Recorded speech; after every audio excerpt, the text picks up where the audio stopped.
Welcome everybody to episode 341 of Fergo and The Freak.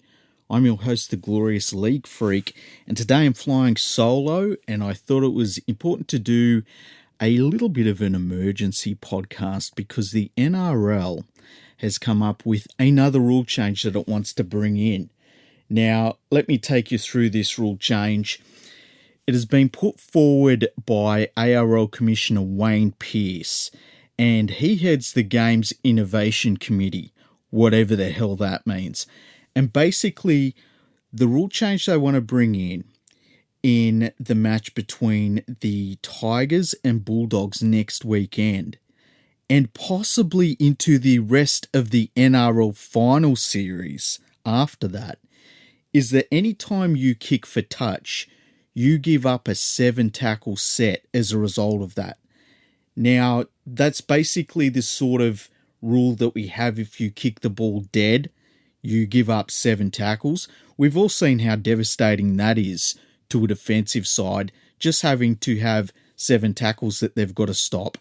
But now the NRL wants to bring that in for anybody that kicks the ball into touch, except for if they kick a 40-20 or if they kick a 20-40, which is another rule they brought in, and something that has never once been used in the NRL. It's another wonderful Wayne Pearce creation, I guess. Now, the thing about this is that any team that doesn't have a good kicking game in general play, they're not going to mind this rule. But if you've got a really good kicker, you're going to absolutely hate this rule. Think about it. Why would you ever go for a 40-20? If the result is not just a quick tap at the end of it, like if you miss the 40-20, the opposition can tap the ball quickly, or they can have a scrum pretty much anywhere they want along the line of the field. Now you could be giving up a 7-tackle set as a result. Why would you ever go for a 40-20? It's too much of a risk. Nobody has called for this rule. It's supposed to keep the ball in play more often, and like all of the other rules that they've brought in to speed the game up, keep the ball in play, it just seems like one of those rules where nobody has thought of the consequences of this rule for even more than 30 seconds. It's a terrible, terrible idea, and I hope that all NRL clubs shout this rule down and don't let it get put in place, especially to come in the last round of the NRL season and then trying to push it onto the final series. It makes no sense at all. Why would they do this? You know, we've seen so many different rule changes that the NRL has brought in under Peter V'landys's reign. Graham Annesley's been behind it. Wayne Pearce has also been behind it. We have seen the closest competition in world sport be absolutely ruined by it. You know, these 6 again calls that really make no sense have seen the competition become super lopsided. We've seen a bunch of different teams, no matter how good they are really, destroy previous point scoring records that have in some cases stood for nearly a century. All of these rule changes that have been brought in since the beginning of the 2020 season have been absolutely ruinous to rugby league. And what we've now got is a situation where the NRL competition is pretty much a hybrid sport. It's not rugby league anymore. And that's not a good thing. The best game of rugby league I've seen this year that was just aesthetically pleasing to watch and really looked like a game of rugby league was the Women's State of Origin game, because it was played by rugby league rules. They had got rid of the 6 again calls and things like that, and it just looked like a good game of footy. Unfortunately, the NRL, it's just something else. It's not rugby league. It's not rugby union. It's this hybrid sport that they've created, and they want to keep doing it. I don't understand this obsession with needing to change the rules. I understand that rugby league has been a sport that has evolved its rule set over time, but the number of rule changes that we've seen come in over the last 18 months is absolutely ridiculous. What we need to do is go back to the rules we had at the end of 2019. There were no problems with those rules, and just go with them. I don't like the 7 tackle set even at the end of, the 7 tackle set that was brought in when you kick the ball dead. That was brought in because somebody in the media said that teams were trying to kick the ball dead on purpose to take players like Billy Slater and Greg Inglis out of the game. Last time I checked, players like Greg Inglis and Billy Slater were absolutely dominating before that rule change was brought in, and they dominated after that rule change was brought in. A 7 tackle set is devastating to a team. When you've got to stop 7 tackles, it doesn't matter how bad the attack is, they're normally going to be in a pretty good attacking situation by the end of 7 tackles. We not only have that when you kick the ball dead, now they want to bring it in if you kick it into touch. And on top of that, you've got these random 6 again calls. Rugby league was never meant to be this. It was never, ever meant to be this. We brought in limited tackles for a reason. Rugby league needed it. We started off at 4 tackles and then readjusted it very quickly to 6 tackles. And we kept 6 tackles for decades because it gave us a really nice balanced game. It was a really good balance between attack and defence. Now, there's people that will say, we want to speed the game up. I don't necessarily know why. A fast game of rugby league doesn't mean it's a good game all the time. A lot of the time it means it's a messy game. You've just got to look at the way the play the ball is right now. I've never seen play the balls worse than they are right now. Players are rolling it just between their legs. They're not making too much of an attempt to actually play it backwards. We're seeing players that are playing it towards the sideline. And the game is a mess right now. It's been really bad. I can't believe that anybody that has any background in rugby league would think that it's a good idea to discourage teams so severely for kicking into touch. It makes no sense. No one's calling for this, and I don't understand why Wayne Pearce would want this to be involved in the game. He should know better.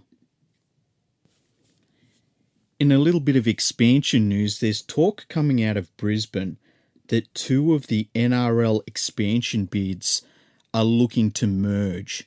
So the Brisbane Jets and the Brisbane Firehawks are looking to come together as one entity to take on the Redcliffe Dolphins, who are in a really strong position in terms of being having assets and things like that, a very long history. And some people see them as a front runner to be the next Brisbane team. I personally think that it's up to the people of Brisbane. They're the ones that are going to have to support this team. And it's interesting that we've seen so many mergers between the different expansion bids. We had the Brisbane Bombers and the Ipswich Jets come together to have the Brisbane Jets entity. Now we've got the Brisbane Jets entity looking to come together with the Brisbane Firehawks. I think as long as we get a strong Brisbane club out of this at the end, it's probably all a good thing. I wouldn't be shocked if they then had talks with the Redcliffe Dolphins. There's a lot of moves going on here. I think the real problem with all of this is that the NRL has said that it wants a second Brisbane team for a long time now. It has made all of these bids, put together different submissions and different ideas, but they've yet to really settle on who they want to go with. You've got to wonder what the NRL is looking for. And I don't know at this stage whether all of these bid teams know that themselves. It's a really interesting situation. I don't know who they're going to go with. I really do believe that it's up to people within Brisbane's rugby league sphere, and fans, I guess, at the end of the day in Brisbane to decide which club they would rather support. Because if Brisbane doesn't support this team, none of it matters, really. And by the way, I still believe we should be expanding to Perth and Adelaide. There's been talk of having a second New Zealand team. I think that would be a great idea, but obviously at this point with COVID, it's hard to get a game played of rugby league in New Zealand in terms of the NRL. So that has to be on the back burner. But I tweeted about this yesterday, I believe it was, with the way that all of the teams in New South Wales were so easy to move up to Queensland. And it was just such a smooth process.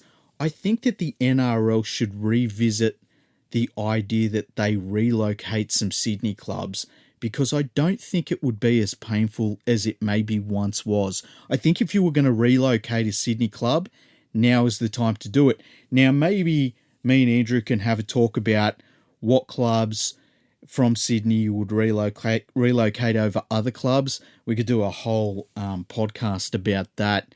But I think that if you were going to relocate a club, the time would be now. There's not much that fans could really do about it. And I know that's a really cold-hearted thing to say. But, all of our clubs have moved. That's what it comes down to. My club has moved up to Brisbane. And it wouldn't take much to move a club to Perth or Adelaide right now and have that be a long-term thing. So I wonder if the NRL is thinking about that, because there's no doubt that the NRL needs to sort out its national footprint. And if you get Perth in, you get Adelaide in, and you've got a second Brisbane team, your national footprint is almost set in stone. Like, there's not too many different areas that you then need to expand the NRL competition into to have complete coverage of Australia. And at that point, you can start to look to bring in another New Zealand team. You can look to bring in, a team from Port Moresby. There's so many opportunities you can look at after that, but you can't do that until you have the national footprint in place. Hopefully having this second New Zealand team is a big step towards that, and it will also bring in more broadcasting revenue into the game, because Brisbane's our second biggest market in terms of rugby league in Australia. I know if you look at the overall market, it's actually Melbourne, but in terms of rugby league markets, Brisbane just does need more content, and the Brisbane market needs more local content that it can use. And I think that most people would love to see Suncorp Stadium with rugby league being played there every single weekend. Now, last night we had a very big clash to decide the final spots in the top 8. The Newcastle Knights got a very narrow victory, a 15-14 victory over the Gold Coast Titans. It saw the Knights jump up into 7th spot, and the Titans are now in 9th spot on 20 competition points. They are behind the Sharks, who are also on 20 competition points but ahead on for and against. And the Canberra Raiders are also on 20 competition points. Now, the Raiders play the Warriors this weekend, and that's a really big clash for the Raiders. They basically have to win that game, hope that the Sharks lose against the Broncos, and then the following weekend they also need to beat the Sydney Roosters, who the Roosters are busted right now. So they need results to go their way. That's what made the Raiders' loss last weekend so devastating. They really should have won that game against Manly, and, they choked.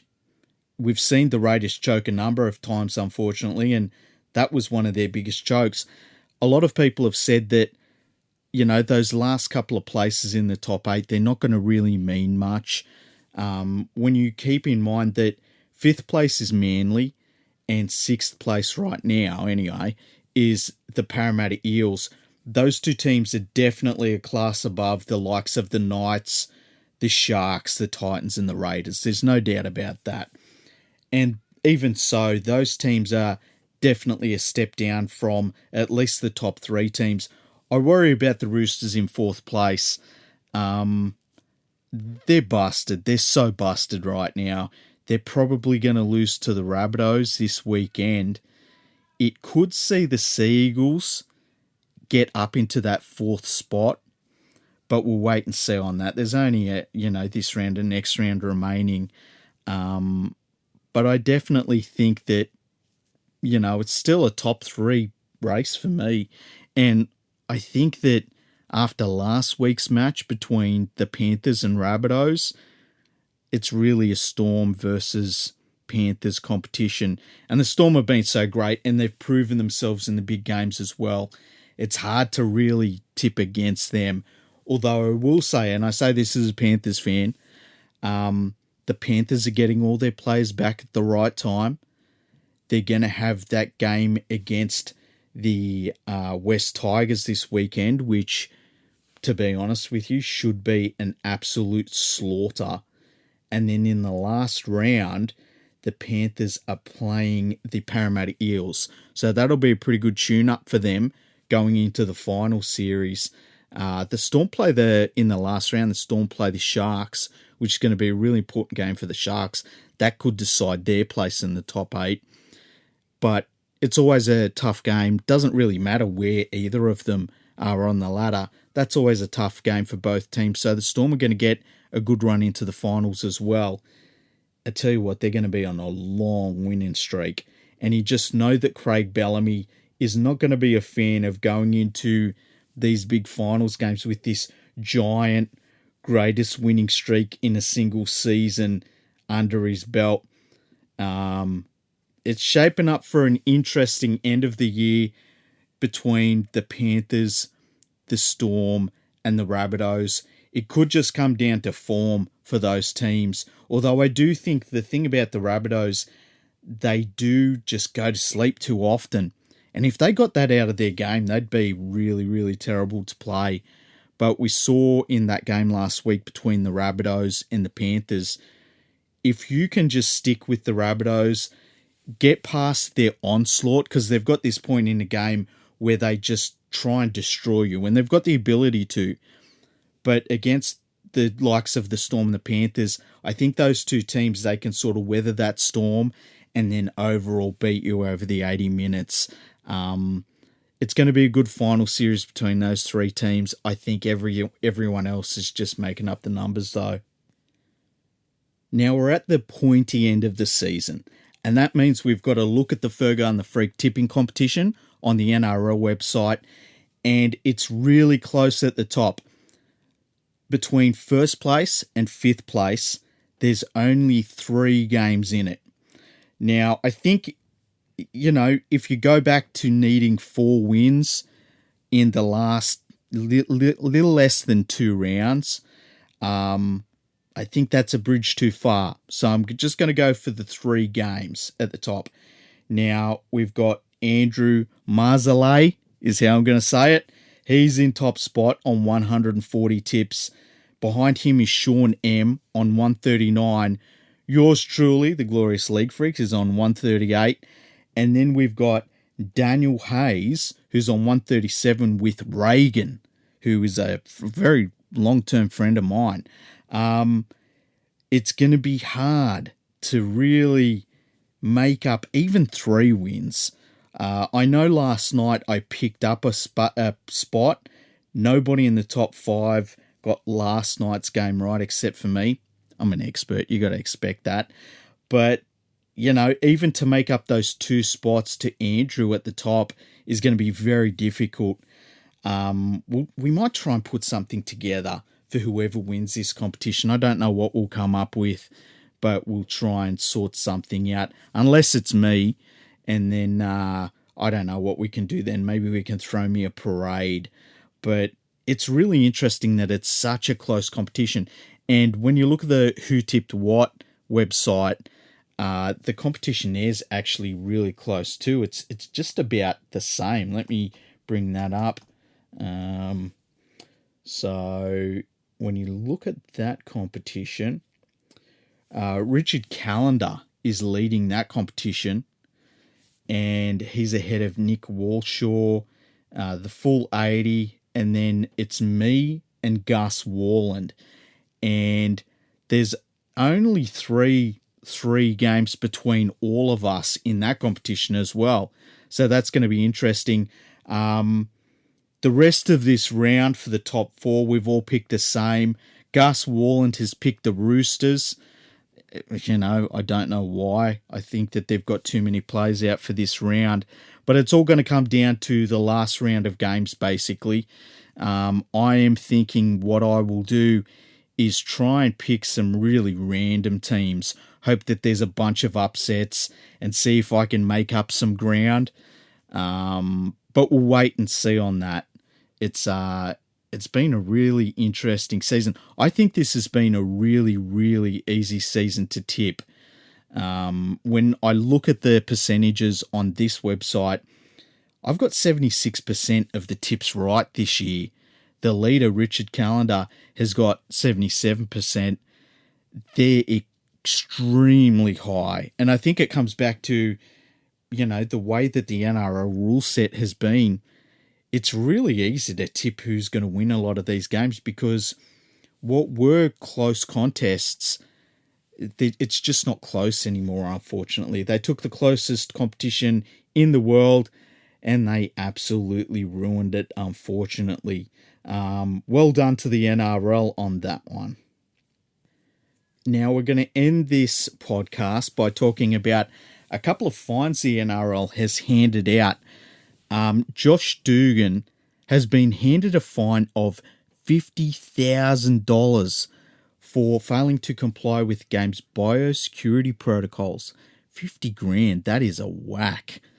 And Adam Elliott has been fined $10,000 for what has been described as a bit of a kiss that he had with an NRLW player at a Chinese restaurant, I believe on the Gold Coast, in the toilets.